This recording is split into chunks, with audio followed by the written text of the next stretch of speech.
this morning we present to you SCRINIVASAN. Thank you so much for joining us. Thank you for inviting me. I'm so proud to be here in Nigeria. I'm seeing on the screen here 102 people already with us, and I think with all the panelists, close to 110, 115 people.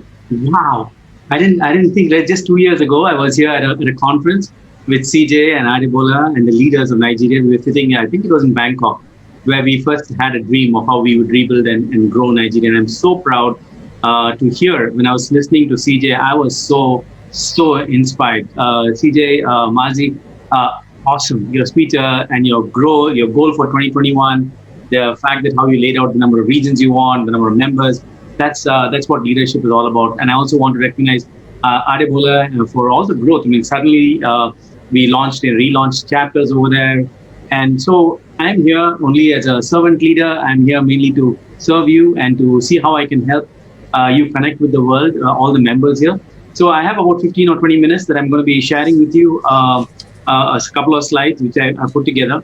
And some of this is from my experience. I know I've been a business owner for in the past, several businesses. BNI helped me buy businesses, which I was never in the concept of buying and selling businesses, but the connections that I got out of BNI over the years, and that's what I pray will happen even to you. Over the years, you will see new opportunities come your way because of the global network, new friends, and the relationships that you build will actually manifest opportunities that you never thought existed. So here are a few slides I thought I'll share with you, because one thing is for sure, for the 102 people already logged into this, people with goals succeed because you know where you're going. You are here because you have a common purpose. You want to achieve something in life and leave something for your families. Success is a progressive realization of a worthy goal, okay? And you are at the right time. You are with BNI. BNI is the largest and most successful referral network in the world. And we are constantly changing the way the world does business. You know this already, but I'm just reiterating it, that our mission is to help BNI members increase your business. We're here to help you increase your business. But what I love about our mission statement here is that we help you develop long-term relationships. It is not a get-rich-quick scheme. It's not like, hey, join, make money tomorrow and run away. It's not like that. I've been in BNI 14 and a half years, almost 15 years now. And I never thought that one day I'll be here 15 years. When I first joined BNI, I was invited by my friend from Malaysia. And I was thinking, what is this Malaysian guy? He's doing something in Mumbai. Some friend of his is doing something in Mumbai. Why should I go there? Because prior to that, I was living in the US many years. I had just come back to India and I was setting up an IT company in India for my US boss. And that's when I saw BNI. Oh my God, after I went to my first meeting in Bombay, completely changed my perspective on BNI. When I saw a coffee and tea vending machine gentleman pass a referral for an IT networking job. Amazing. That is when I realized something like this is truly that what we need to take to Bangalore. So I was the first franchisee for India those years. We have 7 wonderful core values. You all know these core values. I'm sure CJ and the leaders here have we talk about this in every one of your chapter meetings. We are also blessed to be associated with Dr. Ivan Meisner.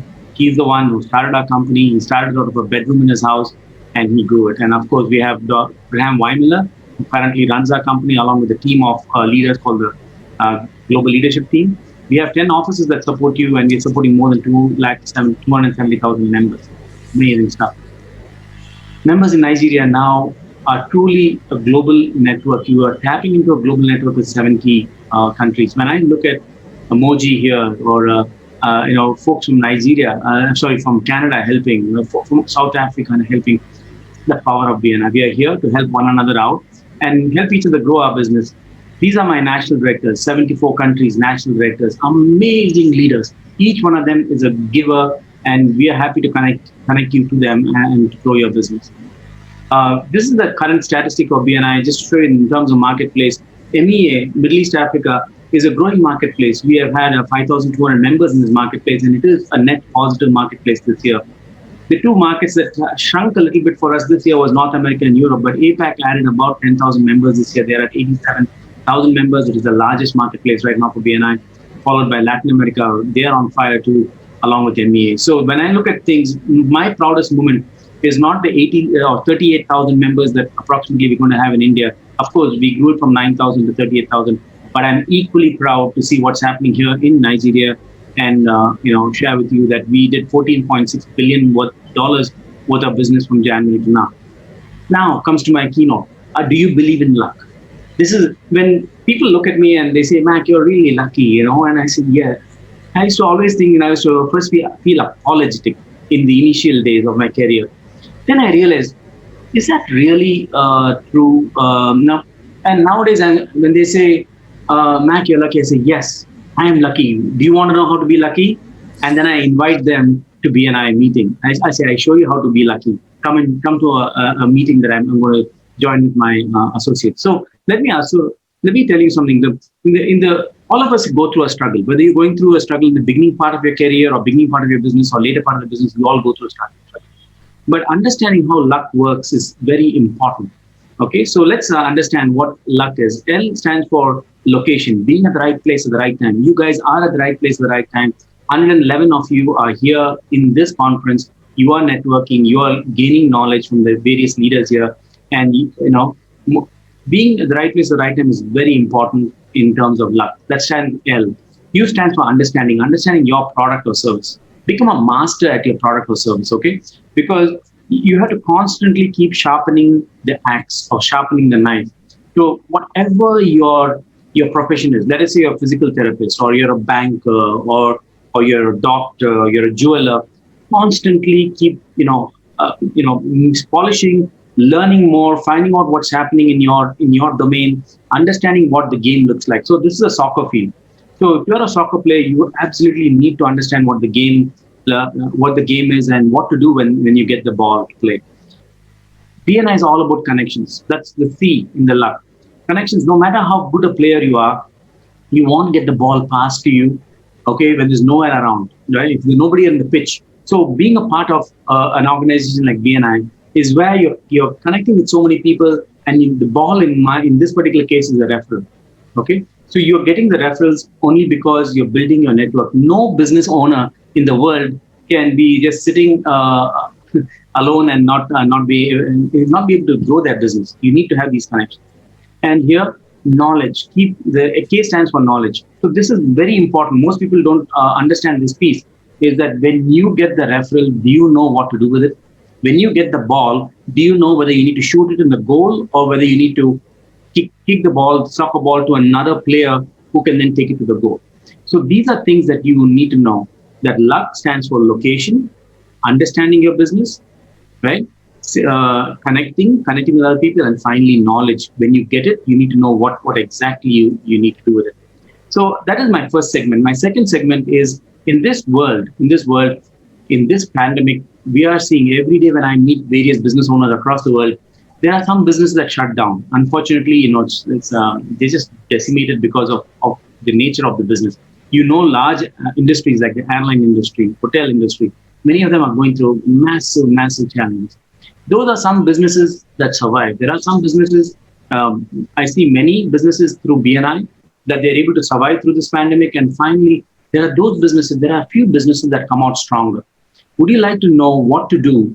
How do these businesses come out stronger? Because I've analyzed this and I put together a few strategies on that. So when I looked at certain businesses, if these were the businesses that were playing in a normal playing field, like 2 or 3 businesses go off, but I see a few others, even if A, C, and F out of these businesses have gone, I see others that have grown. So let's understand that it's no longer the survival of the fittest. It's no longer survival of the fittest in this pandemic world. It is the survival of the strategist. Understanding the strategy on how to grow stronger. Guys, I'm not here to teach you how to survive through the pandemic. I'm teaching you how to become stronger out of this pandemic when you come out of it. Okay, one is there are 7 points. I just want to quickly. There is a lot of if you're in the game to become stronger, this is the best time to recruit people. You would have seen even Graham Weimiller. He's been recruiting this particular year some very top level people into the organization because there's a free agency of talent. What does that mean? There's many good people now looking for jobs. So if you have a business, maybe it is time to switch some of the talent that you already have. People who are not performing properly, maybe it's time to see whether you have other options. You have very good talent available at a very reasonable price right now. It's time to acquire and to grow through acquisition, because this is what helps you come out stronger. Okay, in the previous slide I showed you like some of the businesses here, when A went out of business, you see that the acquisition happened here at D.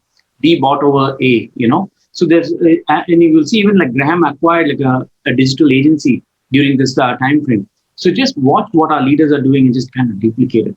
Another thing I've seen is focus and minimize. Many of us are in multiple businesses before the pandemic. Okay, I'll be doing this, I'll be doing this. Yes, all of us may have multiple lines of business, but now in the pandemic, we need to just narrow that and be laser focused on what we do. Okay, pick one of the areas that you're super good at and just focus on that, laser focus on that, because that is what will make you come out of the pandemic and also grow stronger. Finally, start using technology. Okay, now is the time. If your business is not technology savvy, now is the time to make it technology savvy. Get into online shopping carts, figure out how to get to online. BNI, for example, Graham moved us from an offline platform to an online platform, and that has been a huge boon even to countries all over the world. And the very fact that I'm speaking to you on a BNI online platform is thanks to the leadership of Graham and what the leadership team did in pivoting your business. Now is the time to invest in technology. You get some very good apps out there. Because even when we come back to the normal in the future, everybody is going to be used to the online platform. Okay, now strategic partnerships. Many times in the past, I used to have competitors, right? In my old life, I'm saying. But now, in the pandemic time, it's time to partner with them. You should discuss and have a strategic collaborative partnership. Maybe you'll say, hey, look, you take care of the northern part of Nigeria, or I'll take care of the western part, southern part. Now is the time for you to develop these strategic partners, because everybody is looking for a handshake. They no longer want to fight because everybody's trying to survive through this pandemic. And last 2 points is over communicate with your client. It is now important to constantly keep communicating with your clients. Simple things. Hey, how are you doing? How can I help you? These are things that you can speak to your client and get inputs from them. But I cannot emphasize enough on over communication, not only with your clients, but also with your teammates. When we went into the pandemic, Graham taught us that we need to be in constant touch every day with my teammates. Every week, I have an executive director meeting with my director, my EDs in China, my EDs in India, in Sri Lanka, in Singapore. My national directors meet every week.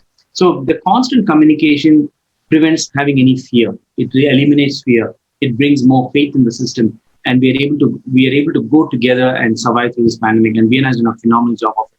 And finally, social issues. What do I mean by that? We are here, end of the day, we are a givers gain organization. Okay. So if every member here decides, okay, look, thanks to BNI, or thanks, I'm at least able to survive through this, can I go and help another human being?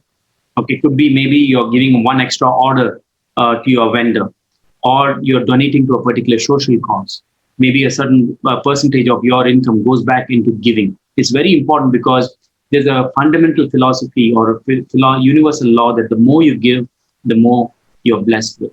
So don't forget the giving part of it, even now in the pandemic, because that's important that we recognize this. And that's the reason why Graham Weimiller has said that every chapter in the world can have one free NGO seat. That means it should be a valid, licensed, a charity organization that can be part of BNI.